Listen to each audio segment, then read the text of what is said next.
오늘은 초대교회의 성도들에게 임했던 성령 충만의 사건에 대한 이야기를 한 주 더 말씀을 나누고자 합니다.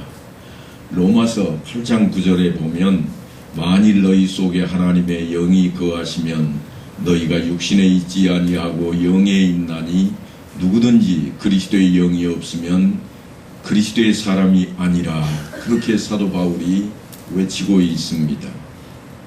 이게 무슨 말씀인가 하면 내 안에 성령이 계시는가, 지금 그 이야기입니다. 한번 자기 가슴에 손을 얹고 한 번씩 질문을 해보셔야 됩니다. 그리고 이런 답이 나오면 참 좋겠습니다. 내 안에 성령이 계신다. 그렇게 될 때 우리의 모습은, 우리의 행동은 바뀌게 되어 있습니다. 어떻게 하는가 하면 오늘 성경이 그것을 증거하고 있기 때문입니다. 초대교회 성도들은 성령 충만의 사건을 임하고 난 이후로 그들의 삶이 완전히 달라졌습니다. 물론 함께 모여서 기도하는 일로 시작이 됩니다만, 그들이 변화된 모습은 어떻게 되는가 하면 가진 것을 모두 함께 나눌 수 있는 욕심이 사라지는 자리였습니다. 뿐만 아니라 서로 돌아보고 살피고 함께하는, 관용하는 자세로 완전히 바뀌었습니다. 그 전까지는 어땠는가 하면 나 혼자 살기 위해서 집안에 틀어박혀서 문을 다 걷어 잠그고 나는 그런 사람 모르노라고, 나는 예수 믿는 자리에 가본 적도 없다고 로마의 군대들을 피하고 있던 사람들이었습니다. 그런데 주님께서 제자들에게 명령하시기를 너희는 예루살렘을 떠나지 마라, 도망치지 마라. 그리고 하나님께서 약속하신 것을 너희는 기다리라. 그렇게 말씀하신 대로 제자들이, 또한 그를 따르던 사람들이 한자리에 모여서 예루살렘을 떠나지 아니하고 하나님의 약속을 기다렸습니다. 성경은 그들을 가리켜서 120문도라 그런 표현을 씁니다. 120명 정도 되는 성도들이 한자리에 모여서 늘 기도하고 애쓰며 하나님께서 보내주시겠다고 약속하신 보혜사 성령을 기다렸다고 하는 것입니다. 그들이 기다린 이유가 있습니다.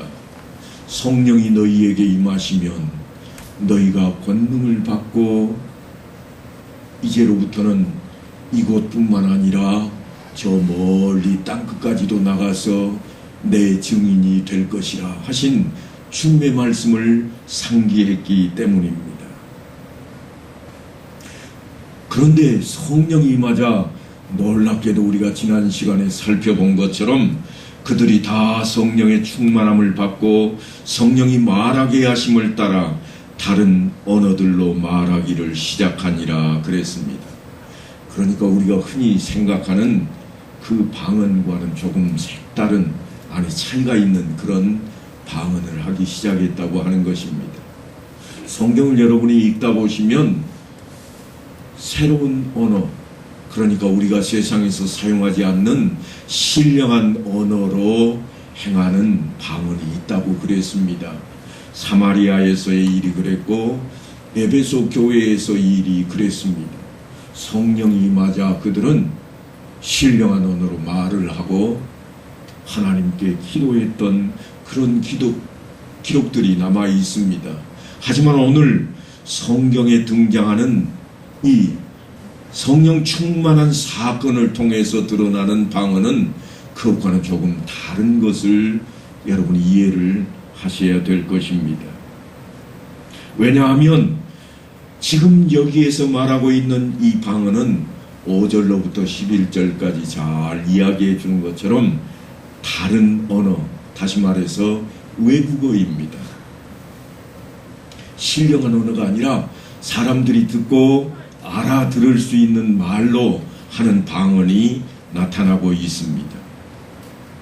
그래서 이 방언이라고 하는 것이 사실은 성령이 오셨다고 하는 것의 징표로 드러나는 그러한 확증이 아니라 오히려 주님께서 이제 너희에게 무슨 일인가 시켜야 할 것인데 그 일을 하기 위해서 필요한 것이라 하는 차원으로 우리에게 다가오고 있는 모습입니다.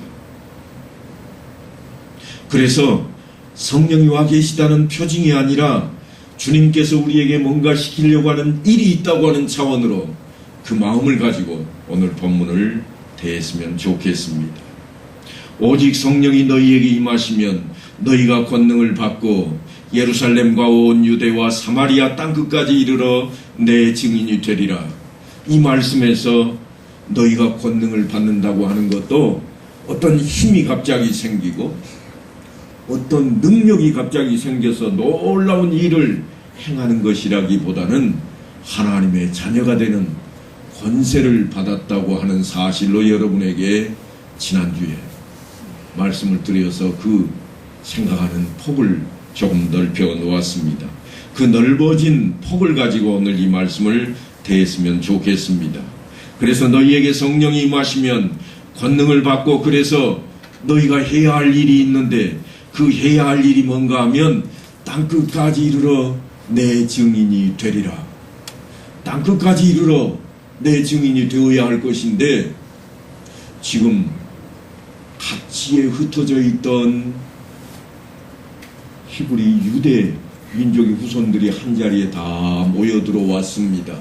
그래서 성경은 자기들이 난 곳이라 그런 표현을 쓰고 있는데요. 그들이 난 곳이 어느 정도였는가 하면 각기 다 다른 나라였다. 오늘 성경은 그런 표현을 씁니다. 그 사람들에게 복음을 증거하려면 가장 먼저 필요한 게 뭔가 하면 그 사람들이 알아들을 수 있도록 말을 해야 됩니다. 오늘 이 자리에도 제가 우리말로 말씀을 전하니까 모두가 다 알아들을 수 있습니다. 하지만 갑자기 영어권에 있는 사람이 영어로 이야기하면 아마 못 알아듣는 분도 계실 겁니다. 더더군다나 히브리어로 외치고 있다면 아마도 신학교에서 히브리어를 배우지 않는 사람, 아니 지금까지 떠들며 단어장을 찾아보지 않는 사람은 한마디도 모를 수 있습니다. 그렇게 해가지고는 땅끝까지 이르러서 증인이 될 수가 없습니다. 그런 차원에서 지금 하나님께서 성령을 예루살렘 땅에 보내주고 있다고 하는 사실입니다. 그들이 성령이 임하자 외국어를 할 능력을 가졌다기보다는 그러니까 이제부터 주님께서 사도들에게 명령하시기를 이 복음은 유대인만의 것이 아니다. 누구의 것까지 되어야 된다고 말씀을 하는가 하면 너희가 그토록 싫어하는 사마리아 땅에 있는 사람, 아니 사마리아를 건너가서 땅끝에 있는 사람들, 너희가 사람 종자로 취급도 하지 않는 그들의 이방인들에 이르기까지 이 복음이 증거되어야 할 것이라. 그러기 위해서 그 표로 성령이 임하신 것이라 하는 차원입니다. 하나님께 인정받은 신자의 표로서 성령이 그들에게 임한 것이 결코 아니라 이제는 주님이 유대인만의 주님이 아니요 유대인만의 하나님이 아니요 온 천하 만민의 아버지가 되려 하시며 유대인만 구하러 온 것이 아니라 이제는 이방인들까지도 구하려고 오신 분이라. 그래서 이제 너희는 가서 이 복음을 전하라. 유대인만이 아니라 온 천하 만민에게로라. 그러니 이들이 무슨 능력이 있어야 되는가 하면 온 천하 만민들이 알아들을 수 있는 말하는 능력이 생겨야 됩니다. 그것이 없으면 전에도 아무도 그 뜻을 알아들을 수가 없는 것입니다. 그래서 등장하는 말씀이 뭔가 하면 다른 나라 말로 성령이 하게 하시는 대로 말하기 시작하니라, 그것입니다. 그러니까 우리가 자꾸 방언했다고 하는 것을 초점을 어디에 두고 있는가 하면 내가 예수를 믿었더니 방언을 하게 되었다, 어떤 능력을 하나 취하게 된 것으로 생각하고 있는 우리를 향해서 아니라 복음이 증거되기 위해서는 복음이 만천하에 고르게 다 증거되기 위해서는 너희가 이 일을 행하여야 할 것이라. 너희가 내 증인되라 하는 이 말씀을 이루기 위한 것으로 지금 다른 나라 말로 말을 하게 이르게 된 것입니다. 그러니까 구속 사업을 완성시킨 그 혜택을 누구에게까지 허락할 것인가 하는 이야기입니다. 제자들은 예수님 따라다니면서 늘 생각했던 것이 무엇인가 하면 자신들만인 줄 알았습니다. 따라다니던 자신들만 예수님을 통해서 구원 얻을 것이라 확신을 했습니다. 그래서 늘 생각하기를 내가 내 부모도 내 처자도 내 땅도 내가 가진 직업까지도 다 버리고 주를 쫓지 아니하였나이까. 그러니 주님의 나라에서는 내가 택함을 받아야 되겠나이다 하는 마음이었습니다.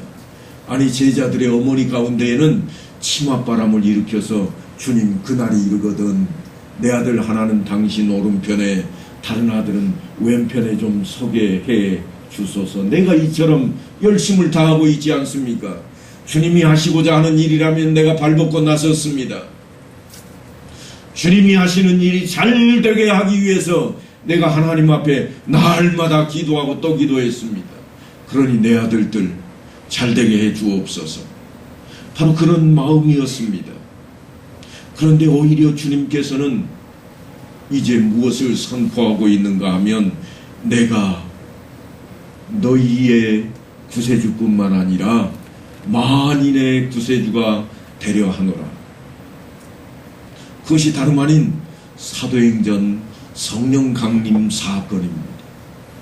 그래서 성령이 임하시면 그 임하신 사건을 통해서 성령의 임하심을 받은 자들이 변화되고 또 변화될 것인데 어떤 모습으로 변화되는가 하면 그들은 이제 이후로는 자기의 살아가는 목적이 달라지게 될 것입니다.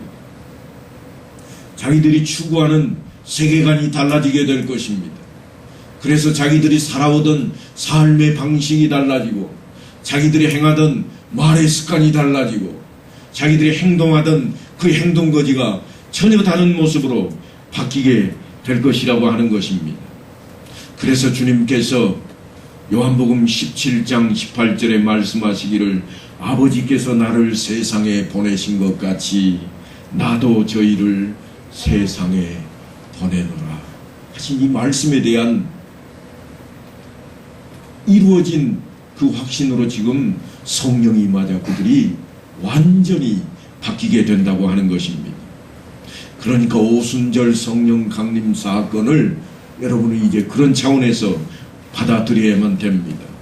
그들이 마가의 다락방에서 성령의 임하심을 체험하고 그 충만하심과 성령의 능력으로 말미암아 외국어를 먼저 하게 되었습니다. 외국어를 하게 된 이 자리는 내가 성령을 받았다 하는 표시가 아니라 이제부터 할 일이 있는데 내가 받은 이 외국어는 내가 말하는 그 외국어를 쓰는 사람들을 향해 쓰여지게 될 것이라. 내가 받은 이 은사는 이제부터 주님께서 하시고자 하는 그 일을 위해 쓰여지게 될 것이라.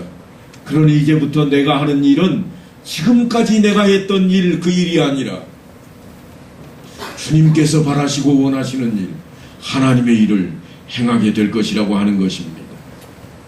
그런 차원에서 아버지께서 나를 보내신 것 같이 나도 너희를 보내노라 하시는 주님의 그 말씀이 온전히 성취되는 자리로 나가게 되는 것입니다. 그런 차원에서 성령이 오심이 방언을 하는 그 자리로 나가게 되고 있습니다. 그런데 한번 생각을 해 보십시다. 성령이 하시는 일이 쉬울까요? 아니면 우리에게 방언을 하게 해서 우리로 하여금 하게 하는 일이 더 쉬울까요? 틀림없이 성령이 하시는 게 훨씬 빠르고 쉬울 겁니다. 예전에 모세의 때에도 하나님께서 하신 말씀이 있습니다. 저들을 다 멸해버리자. 그리고 내가 저 돌덩이로 너희 민족을 이루게 해주겠다. 그런데 모세가 하나님께 요청했습니다. 아닙니다, 하나님. 하나님께서 저들을 왜 애굽 땅에서 끌어내셨습니까? 세상에 하나님을 보여주시기 위한 모습이 아니었더이까? 만약에 지금 저들을 다 없애버리고 돌덩이가 사람이 되어서 기적처럼 일을 행해 나간다면 저들이 하나님을 바라보지 않을 겁니다. 그와 같은 모습이 오늘 또 담겨 있습니다. 그래서 성령이 직접 하지 않습니다. 마치 먹과 같은 거 하면 이런 겁니다. 이제 조금만 지나면 11월 달이 되면 또 수능이 있겠습니다만 입시생들 앞에 가르치는 선생이 있습니다. 누가 시험을 보는 게 점수가 좋을까요? 선생이 가서 시험 보는 게 훨씬 더 점수가 좋을 겁니다. 왜냐하면 아는 것을 가르치는 사람이죠. 배우는 사람보다는 가르치는 사람이 훨씬 정답을 잘 맞추고 쉽게 합격할 겁니다. 그런데 누가 가서 시험을 보는가요? 학생이 가야 됩니다. 무슨 말씀인가 하면 누구를 보내는가 하는 자리에 그 답이 있는 겁니다. 답을 맞추는 데 있지 않습니다. 정답을 맞추는 데 있다면 틀림없이 선생이 가는 것이 훨씬 효과적일 겁니다. 예를 들어서 우리 교회에서 성경 고사를 치른다 할 때에 성경 고사 치를 때 답을 쓰는 일이라면 목사나 사모 혹은 조금 더 확대해서 장로님들이 가서 시험 보는 게 훨씬 나을 겁니다. 그런데 왜 예수를 전하라고 할 때에는 목사만 전하면 된다, 장로님들까지만 전해도 되겠다, 그렇게 말하지 않고 우리 모두가 다 너희는 가서 그렇게 성경이 요구하고 있을까요? 가야 될 사람이 우리 모두이기 때문입니다. 답에 초점이 맞춰져 있지 않습니다.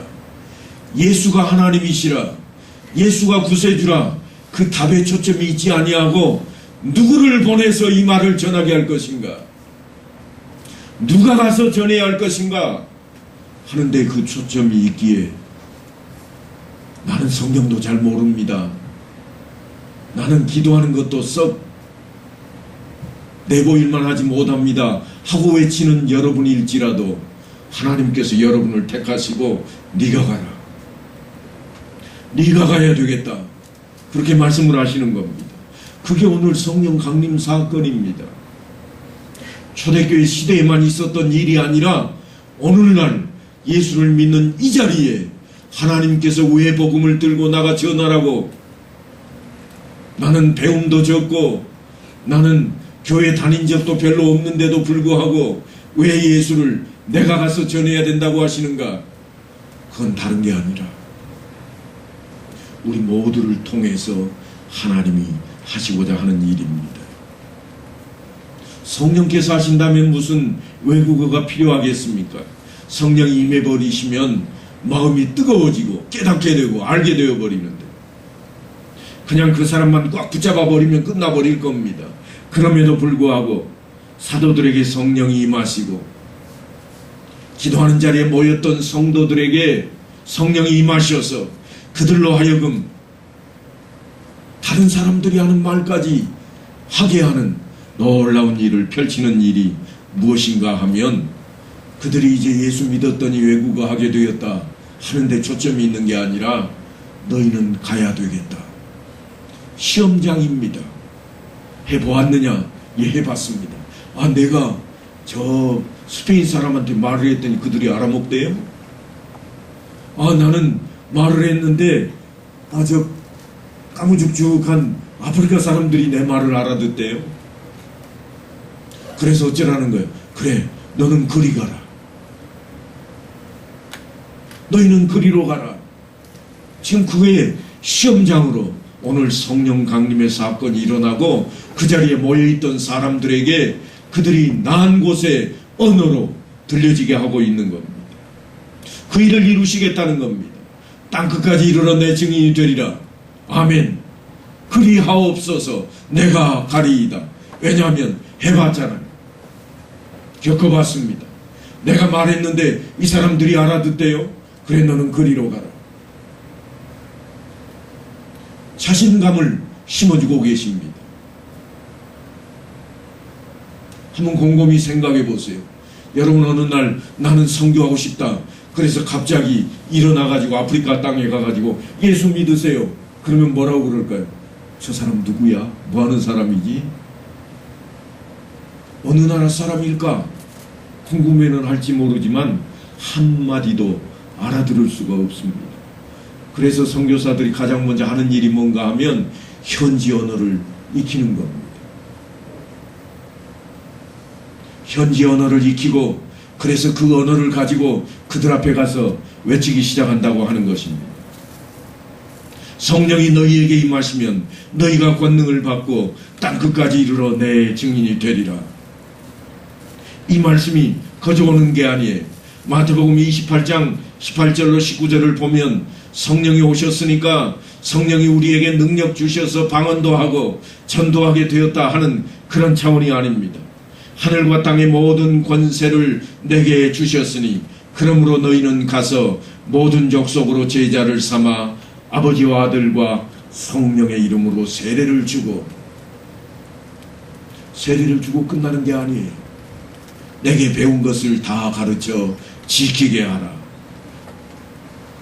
주님께서 드디어 그들에게 성령이 임하게 하시고 그 성령이 활동하실 때 맡길 수 있는 자리로 나아가게 된다고 하는 것입니다. 그런 차원에서 방언이 등장하고 있습니다. 그러니까 우리가 기쁨으로 그 일을 시행할 수 있도록 하시는 그러한 전제 조건이 되었습니다. 놀랍지 않으십니까? 지금 성령이 임하자 각자 자기가 말을 하는데, 나는 아프리카 사람들이 알아듣는 말을 하고 있어. 나는 저 헬라 사람들이 그냥 내 말을 알아듣네. 이 놀라운 일이 생기면 무엇을 하고 싶을까요? 여러분, 해보시면 알잖아요. 저희 집에도 손주가 이제 제법 뛰어다닐 정도가 되었습니다만 말을 처음 익히기 시작하면 어떻게 하는지 아세요? 다 겪어보셨잖아요. 처음에는 가르칩니다. 할머니 해봐. 그러면 안 나오잖아요. 그러다가 어느 날 갑자기 할머니 그럽니다. 그러면 놀랍고 반갑고 좋아서 박수를 칩니다. 우리만 박수치고 끝내나요? 아니요. 아이도 자기가 그 말을 했다는데 놀라워서 저만큼 걸어가다 뒤돌아 뛰어오면서 할머니 그럽니다. 또 아장거리고 저만큼 가다가 다시 뒤돌아와서 할머니 그래. 왜요? 자기가 하는 말에 할머니가 반응을 하잖아요. 아니, 자기도 할머니를 부를 수 있다는 놀라운 사실이 생긴 거예요. 지금 초대교회에 바로 그러한 자리가 펼쳐졌습니다. 놀랍게도 내가 하는 말을 알아듣는 사람들, 이 사람들을 갖게 된 거예요. 저 사람들은 내 말을 못 알아듣습니다. 아니, 내가 지금 우리 동네 사람한테 하는 말이 아니라 생판 모르는 사람들한테 그 사람들 말을 하게 되었다고 하는 겁니다. 그러면 어떻게 하고 싶을까요? 뛰쳐나가고 싶지 않을까요? 달려가서 빨리 말하고 싶지 않을까요? 성령이 하게 하시는 대로 말하니라. 그런 차원입니다. 성령이 예수 그리스도는 주시라. 그리스도께서 우리의 죄 때문에 십자가에 못 박혀 죽으셨고 그 대속제물로 말미암아 너희의 죄가 사함을 받았노라. 그러니 이제는 다시는 피해 제사를 드릴 필요가 없으며 하나님을 아바 아버지라 부를 수 있는 자리로 우리가 가게 된 것이라. 그렇게 전하고 싶은 생각이 속에서 꿈틀거리지 않겠습니까? 여러분, 그 꿈틀거림이 우리 안에 있어야 됩니다. 제가 다른 나라 말로 여러분에게 전하고 있지를 않잖아요. 다 나는 못 알아듣겠다. 우리 목사님 뭔 말인지 나 하나도 못 알아듣겠네. 그런 분 안 계시잖아요. 알아듣는 것으로 끝이 아니라 내 속에서 꿈틀거림이 솟아나와야 됩니다. 아, 우리 목사님도 저러는데 나도 갑자기 전하고 싶은 생각이 꿈틀거려 온다. 뜨거워지네. 그래서 성령께서 말하게 하시는 대로 가서 전하니라 하는 자리에 우리 모두가 있어야 됩니다. 오순절 성령 강림에 있어서 가장 중요한 대목이 바로 그 자리일 겁니다. 시행해야 될 사람이 누군가, 내 증인이 되리라. 우리가 말씀은 잘 암기를 해서 사도행전 1장 8절 그러면 잠자다가도 깨어나서 외칠 겁니다. 아마도 그 말씀이 내 안에서 울려 퍼질 겁니다. 그래서 성령이 너희에게 임하시면 너희가 권능을 받고, 그렇게 해서 예루살렘과 사마리아와 또한 건너고 건너서 땅끝까지 이르러 내 증인이 되리라. 아멘. 거기까지는 누구나 하실 거예요. 그런데 증인이 되리라고 하신 그 말씀에 아멘이 된다면 증인이 되는 자리에 우리가 서 있어야 됩니다. 달리 증인이 아니에요. 증인은 본 것을 그대로, 들은 것을 그대로, 배운 것을 그대로 알리는 겁니다. 그래서 하나님께서 이제 우리를 어떻게 인정하시는가 하면 이미 성경에서 나타내신 바가 있습니다. 베드로가 마태복음 16장에서 주는 그리스도시요 살아계신 하나님의 아들이시니이다, 그렇게 고백을 했더니 예수님께서 뭐라고 하셨는가 하면, 바요나 시몬아 네게 복이 있도다. 이를 내게 알게 하니는 혈육이 아니요 하늘에 계신 내 아버지시니라. 야, 너 진짜 복되다. 네가 그렇게 외쳤니? 주는 그리스도시요 살아계신 하나님의 아들이십니다. 그 한마디 했더니 야, 너 진짜 복받았다. 그런데 너 그 말 하게 한 것이 네 아버지냐? 아니면 네 어머니더냐? 혈육이 아니다. 바로 하나님께서 그렇게 하신 것이라. 그러니까 방언을 했다고 하는 것이 무슨 의미인가 하면 오순절 성령 강림에서 교회에 베푸시는 축복입니다. 교회에 베푸시는 은혜입니다. 이제 새 힘이 생기는 거예요. 숨어 들어가서 문고리 꼭꼭 걸어 잠그고 걸리지 않겠다고 그렇게 숨어있던 그들이 이제는 목숨도 내걸고 밖으로 뛰쳐나가기 시작하는 겁니다. 주님께서 마치 십자가를 지시기 위해 이 땅에 오신 그 모습처럼 이제 제자들도, 이제 주를 믿는 자들도 그와 같이 세상으로 나가게 되는 겁니다. 아버지께서 나를 보내신 것 같이 나도 너희를 보내노라 하신 말씀에 백성들이, 성도들이 응답하기 시작했습니다.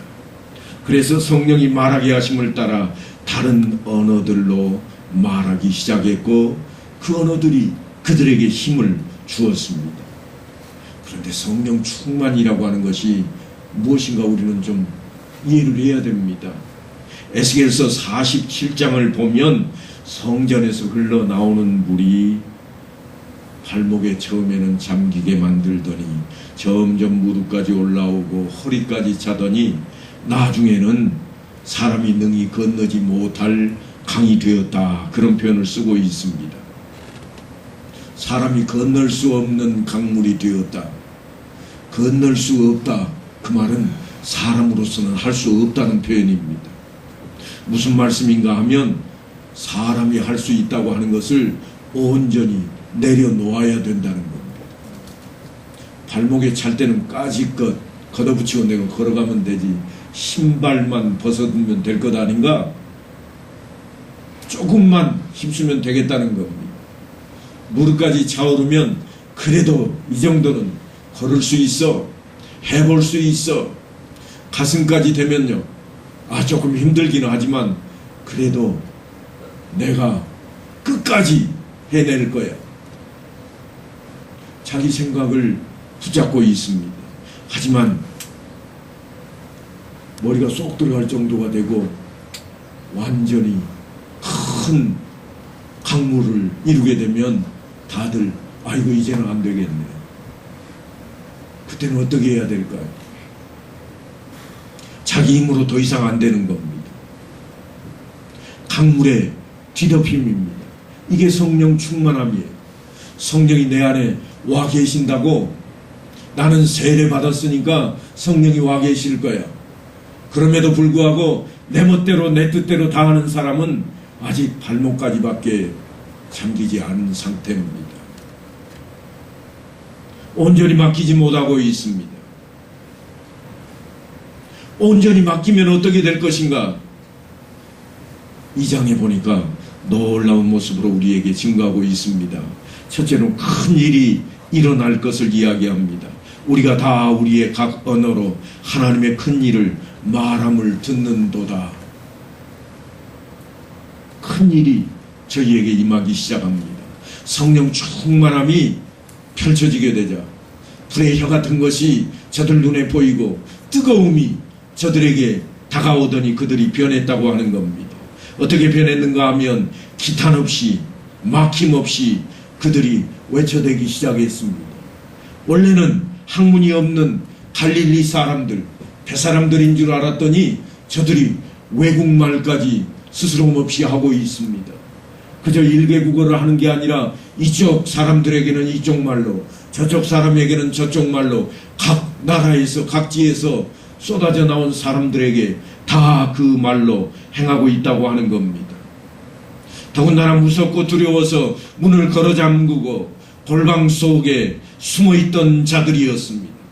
부활의 주님을 만나 뵙고도 의심했던 사람들입니다. 그런 사람들이 성령 충만을 받게 되자 성령이 말하게 하심을 따라 말하기 시작했습니다. 예수님의 죽음과 부활, 성령의 부어주신 일, 예수님이 주와 그리스도 되심을 그들에게 외치기 시작합니다. 표적과 기사가 민간에게 더 이상 퍼지지 못하도록 하기 위해서 위협을 하는 공회가 있습니다. 사내들인 공회가 모여서 제자들을 붙잡아 놓고 한 이야기입니다.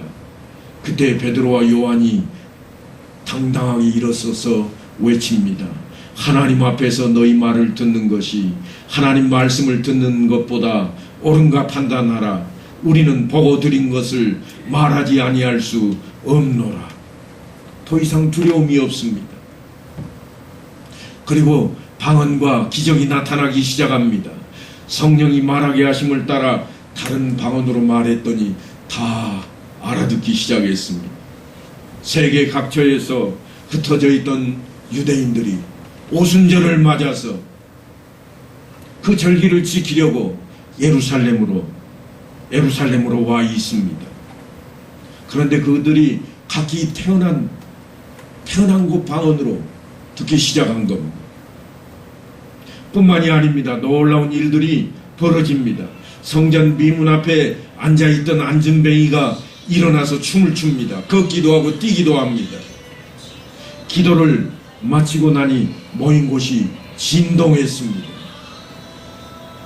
더러운 귀신 들린 자가 고침을 받고 심지어 병든 사람을 들것에 메고 왔더니 그 사람도 고쳐버립니다.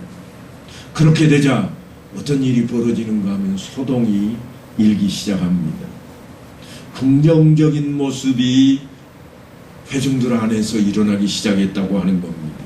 2장 6절에 보니까 큰 무리가 모여 각각 자기 방언으로 제자들이 말하는 것을 듣고 소동했다 그랬습니다. 병 나은 것을 보고도 소동하기 시작했습니다. 기적이 일어나는 것을 보고 그들이 소동하기 시작합니다. 왜냐하면 저들은 다 어부 출신들이 대부분이요 촌놈들이 아니냐, 배우지 못한 사람들이 아니냐. 그런데 저들을 통해서 기적이 일어나고 있으니 이 놀라지 않을 일인가. 그래서 다 놀라며 당황하여 서로 이르되 이 어찌 된 일이냐. 하지만 어떤 사람들은 조롱하기도 합니다. 그들이 세술에 취했다. 취하지 않고 어찌 저렇게 될 것인가. 그럴 때 베드로가 일어나서 이제 설명을 하기 시작합니다. 그러자 사람들이 듣고 우리가 어찌할꼬. 그들이 이 말을 듣고 마음에 찔려 베드로와 다른 사도들에게 물어 이르되 형제들아 우리가 어찌할꼬. 우리가 어찌하면 될까 하고 외쳤던 사람들이 너희가 회개하여 각각 예수 그리스도의 이름으로 세례를 받고 죄사함을 얻으라. 그리하면 성령을 선물로 받으리라 그랬더니 세례받고 믿기 시작한 사람이 3,000명 또한 5,000명이 이르게 되는 겁니다. 영혼 구원에 놀라운 역사가 일어났습니다. 이것은 예루살렘 교회를 향한 하나님의 축복일 것입니다. 성령 충만한 초대교회의 모습입니다. 하지만요, 긍정적인 모습만 있지를 않았습니다. 왜냐하면 성령은 또 다른 모습을 우리에게 증거하고 있기 때문입니다. 성령이 충만했던 스데반도 예수를 전하기 시작했습니다. 그런데 그가 전하는 그 설교 앞에 어떤 일이 벌어졌는가 하면 한 명도 영혼 구원을 이루지 못했습니다. 차라리 돌에 맞아 죽는 죽음을 맛보게 됩니다. 그렇다면 스데반의 설교는 실패작일까요? 2장 37절에 보면 저희가 이 말을 듣고 마음에 찔려 베드로와 다른 사도들에게 물어 이르되 형제들아 우리가 어찌할꼬. 이렇게 외치면서 나도 세례를 받겠다고 나도 예수를 믿겠다고 덤벼든 사람들이 3,000이요 5,000이었습니다. 그런데 7장 54절에 가면 스데반의 설교를 듣고는 저희가 이 말을 듣고 마음에 찔려 저를 향하여 이를 갈거늘 그럽니다. 마음에 찔리기는 동일한 모습이었습니다만 그들이 행한 행동은 전혀 달랐습니다. 반응을 새롭게 합니다. 다 같이 성령이 충만한 설교였는데 그 반응은 정반대로 나타나고 있습니다. 예루살렘 교회의 성령 역사 속에는 시련도 있고 고통도 있었고 고난도 있습니다. 그래서 스데반과 야고보와 같은 순교의 역사도 그려집니다. 이처럼 성령 충만으로 인해서 당하는 어려움과 고난도 이들은 감수해야만 했습니다. 그와 같은 모습을 통해서 사실은 스데반의 죽음을 통해 놀라운 일이 나중에 하나 이루어집니다. 그게 뭔가 하면 사도 바울이 이방인의 사도가 되었다고 하는 것입니다. 그러니까 스데반의 성령 충만한 가운데 당한 순교가 무슨 의미가 있을까? 아무것도 아닌 것 같지만 디아스포라, 다시 말해서 예수를 믿는 것 때문에 세계에 흩어졌던 유대인들에게 또는 예수를 알지 못하는 이방인들에게 예수 그리스도를 전하는 놀라운 역사를 새롭게 그리게 되었습니다. 그러니까 예루살렘과 온 유다와 사마리아와 땅끝까지 이르러 이제 이 성령 충만함을 통한 그 물결이 흘러넘치게 되는 것입니다. 사랑하는 성도 여러분, 초대교회 성령 강림 사건은 틀림없이 성령이 충만하게 임하자 내가 해야 할 일을 각기다 찾게 되었습니다. 오늘날 우리도 동일하게 성부와 성자와 성령의 이름으로 세례를 받고 나는 응답교회 성도라 그렇게 외치고 있는 자리에 우리가 있습니다. 그렇다면 내 안에 계신 성령께서 예전에 초대교회 활동하셨던 것처럼 그렇게 활동할 자리로 우리가 나아가야 되지 않겠습니까? 저들은 자기가 할 수 있는 일을 인해서 최선을 다했습니다. 자기가 가진 것도 다 내어놓고 그 앞에 있었으며 서로 통용하고 함께 나누며 사랑을, 예수 그리스도를 증거하는 자리로 나아갔습니다. 우리는 그렇다면 어떠한가? 그때보다 훨씬 잘 사는 사람들입니다. 그 사람들보다 고통이 훨씬 적은 위치에 있습니다.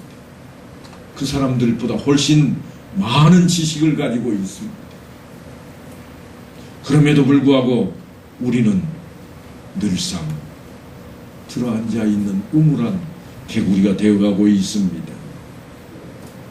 우물한 개구리의 그 틀을 벗어 던지고 이제는 우리가 하나님의 일꾼으로 주께서 내 증인이 되라 하시는 그 말씀을 따라서 그 일을 행해내는 우리 모두가 되어야만 할 것입니다. 이제는 성령 충만을 받은 그 일로 인해서 복음을 말하고 용서하고 남에게 힘을 주는 행동을 하며 주님께 영광을 돌리는 그런 자리에 우리 모두가 있게 되기를 간절히 축원합니다.